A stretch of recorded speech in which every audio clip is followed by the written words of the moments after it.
मित्रांनो, आज आपण इयत्ता 7वी साठी भूगोल पाठ 8वा बघणार आहोत, ऋतू निर्मिती.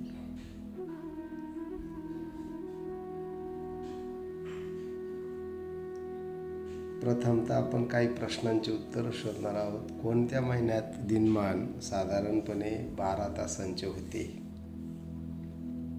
असे घडण्यामागचं कारण काय असावं? काठीच्या सावलीची जागा कशामुळे बदलत असेल? सूर्योदयाच्या व सूर्यास्ताच्या वेळी क्षितिजावरील परिस्थितीबाबत काय सांगता येईल? म्हणजे क्षितिजाचा रंग कोणता? या गोष्टींचं निरीक्षण केल्यावर आपल्याला लक्षात येईल पृथ्वीचे परिवलन, सूर्य व पृथ्वीमधील अंतर, पृथ्वीचे परिभ्रमण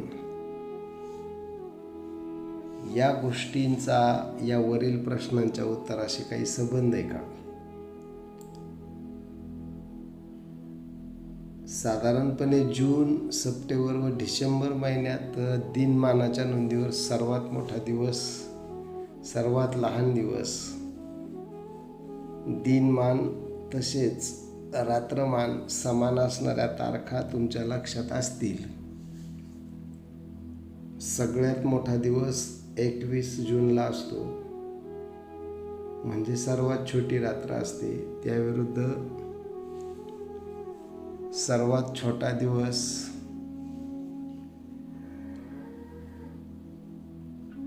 22 डिसेंबरला असतो, म्हणजे सर्वात मोठी रात्र असते. 21 मार्च आणि 22 सप्टेंबर हे समान दिनमान किंवा समान दिवस आणि समान रात्रीचे असतात. रोज आपण ज्या पद्धतीनं पृथ्वीकडे बघतो, निरीक्षण केल्यावर आपल्या लक्षात येईल सूर्योदयाचं स्थान दिवसागणिक बदलत असतं.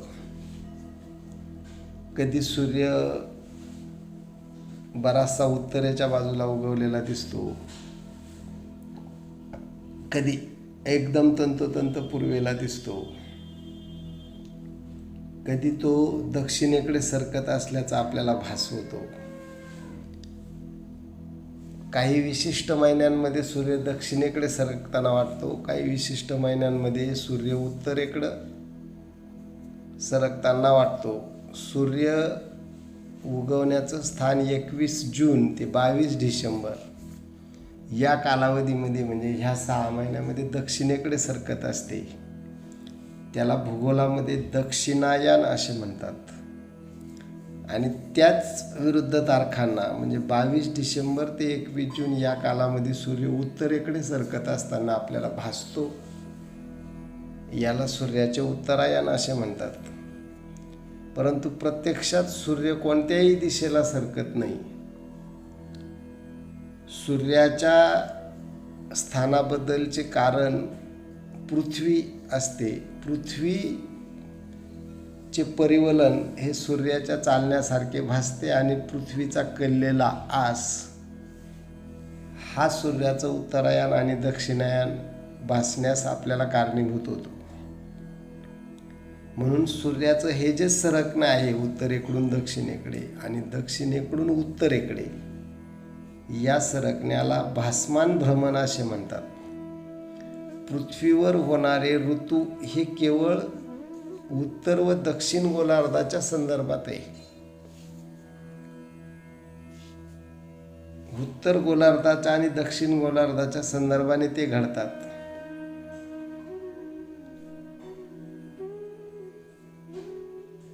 आपल्या समोर जी आकृती दिलेली आहे, या आकृतीचं निरीक्षण केल्यावर ही गोष्ट तुमच्या लक्षात येईल की पृथ्वीचा आस किती अंशाने कलतो.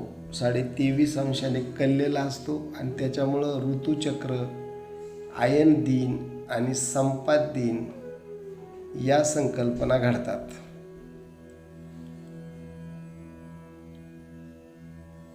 आता आपण बघणार आहोत पृथ्वीची अपसूर्य आणि उपसूर्य स्थिती.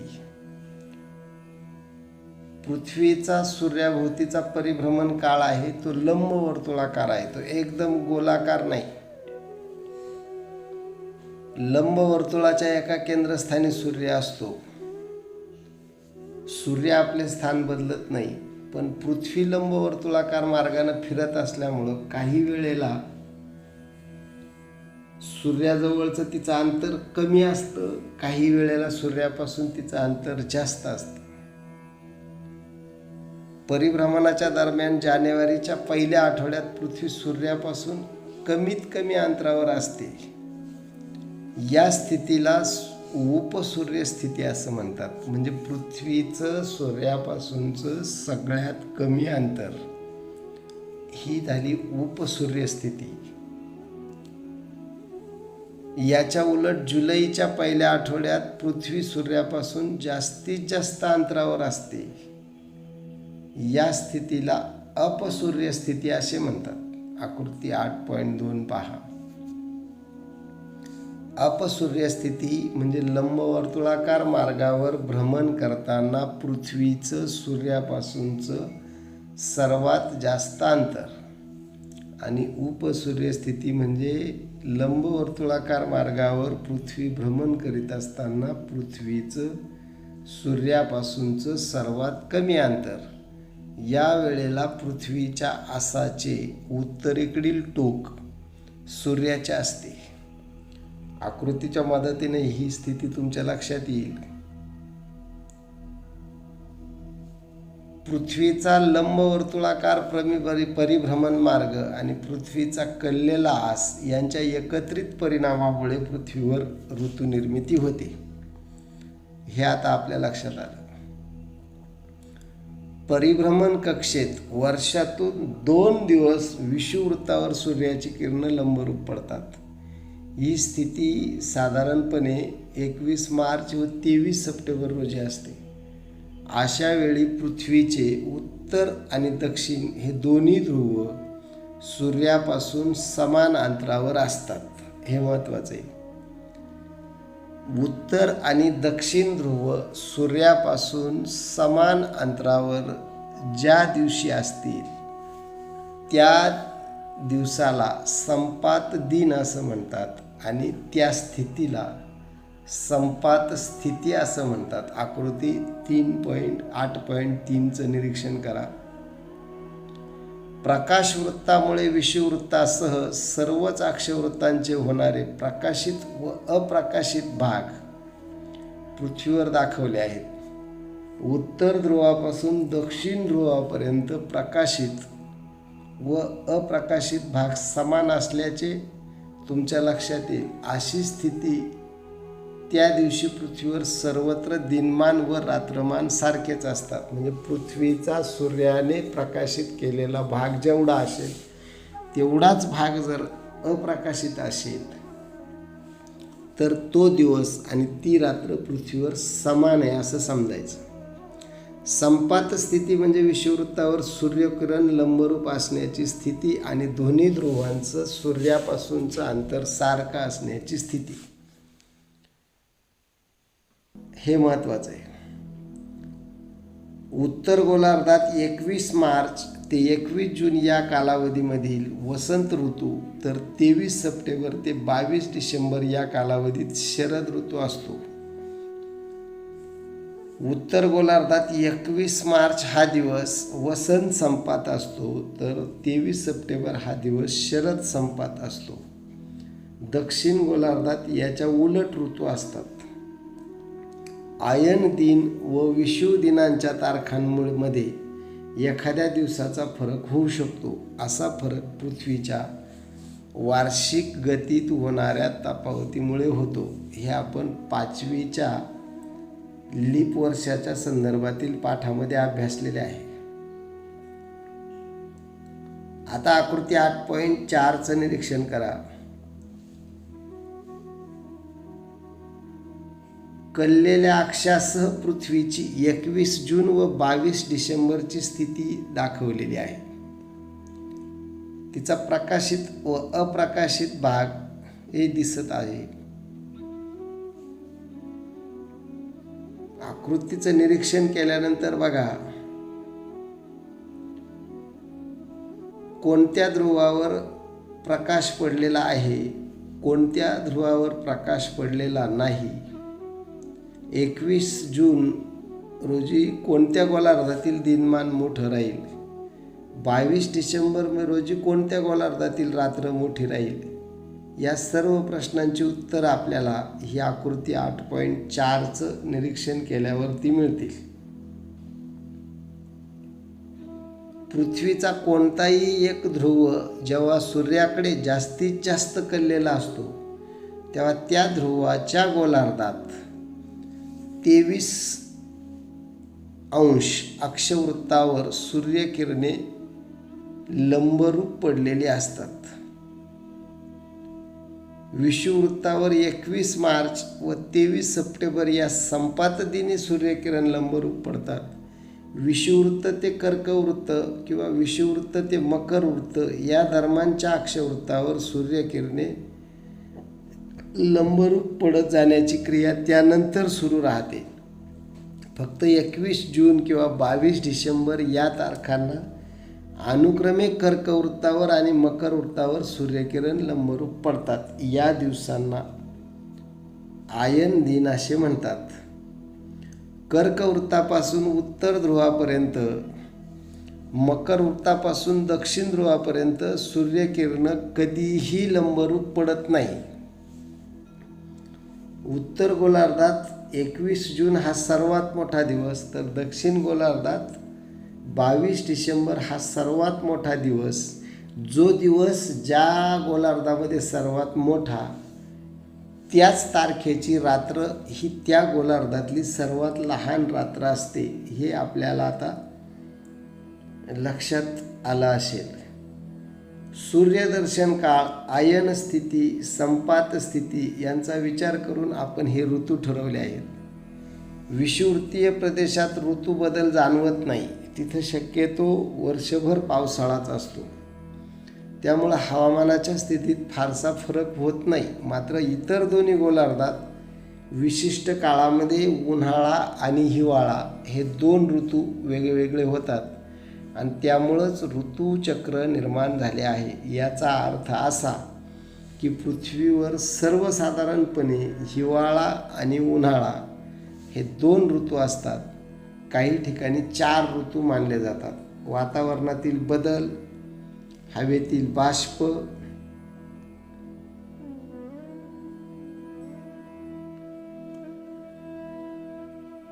व वारे यामुळं होणारी वृष्टी ऋतूंवर परिणाम करते. काही काळ सातत्यानं पडणारा पाऊस हा हिवाळा व उन्हाळ्याशिवाय आणखी काही ऋतूंची भर घालतो. म्हणजे एखाद्या विशिष्ट काळ एखाद्या भागात पाऊस पडत असेल तर त्या भागामधला पावसाळा हा नवीन ऋतू आपल्याला तिसरा ऋतू म्हणून दिसतो. स्थानिक परिस्थितीनुसार वेगवेगळ्या भागात उन्हाळा व हिवाळ्याशिवाय इतर ऋतू मानले जातात. काही देशात पावसाळा हा स्वतंत्र ऋतू मानला जातो.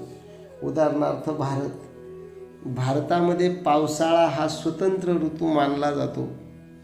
त्यामध्ये उन्हाळ्याचे काही महिने पावसाळ्यात गणले जातात आणि हिवाळ्याचे काही महिने पावसाळ्यात गणले जातात. त्यामुळे भारत देशात उन्हाळा, पावसाळा, परतीचा मान्सून आणि हिवाळा असे 4 ऋतू मानले जातात. सरासरी आपल्याकडे महाराष्ट्रात पावसाळा म्हणजे सुरुवातीचा नैऋत्य मोसमी पाऊस आणि नंतरचा परतीचा मोसमी पाऊस असा मिळून एकच पावसाळा हा ऋतू आपल्याकडे आहे. युरोप व उत्तर अमेरिकेत उन्हाळा, शरद, हिवाळा आणि वसंत असे 4 ऋतू मानतात. हे ऋतुचक्र ज्या पृथ्वीच्या परिवलन आणि आस याच्या कलण्यामुळे निर्माण झाले, त्यामुळं पृथ्वीवरील सजीव सृष्टीवर त्याचा वेगवेगळ्या प्रकारानं झालेला परिणाम आपल्याला दिसून येतो. पृथ्वीचा अक्ष जर कललेला नसता तर पृथ्वीवर सगळीकडं एकच स्थिती वर्षभर राहिली असती, म्हणजे ऋतू निर्माण झाले नसते. ज्या भागात उन्हाळा आहे तो वर्षभर उन्हाळा राहिला असता, ज्या भागात हिवाळा आहे त्या भागात वर्षभर हिवाळा राहिला असता. अशी स्थिती राहिली असती. म्हणजेच पृथ्वीच्या अक्षाच्या कलण्याने ऋतू निर्माण होतात आणि त्याच्यामुळं पृथ्वीवरती नैसर्गिक हवामानांमध्ये सृष्टीमध्ये विविधता निर्माण झालेली आहे. दोन्ही गोलार्धात 66° ते 90° या दरम्यानच्या भागात 6 महिन्याच्या कालावधीपुरता पडणाऱ्या सौम्य सूर्यकिरणांमुळे देखील जैवविविधता निर्माण झालेली आढळते.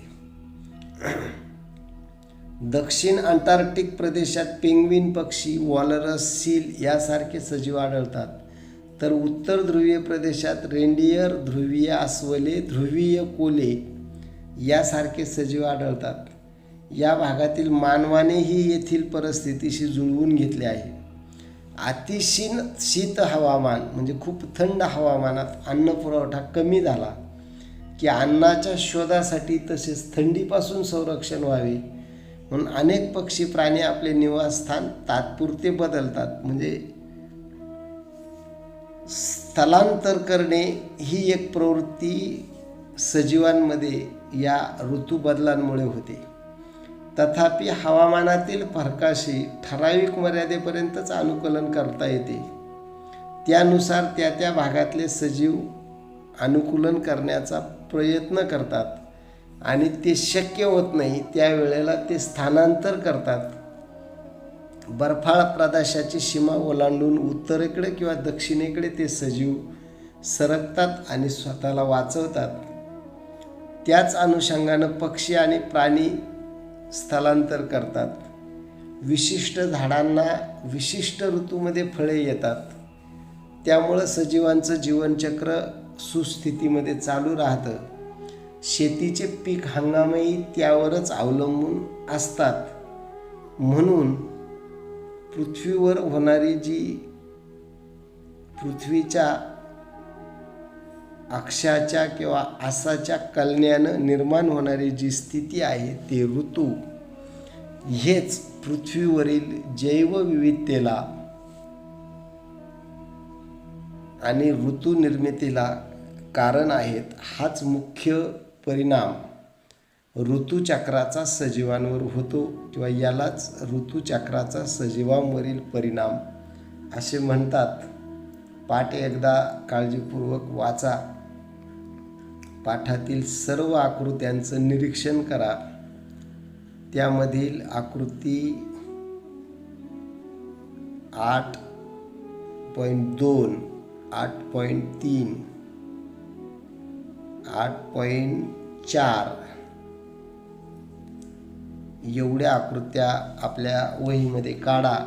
आकृत्या काळजीपूर्वक काढा. आकृत्यांना नावे द्या. त्यानंतर पाठाखालील स्वाध्याय सोडवा.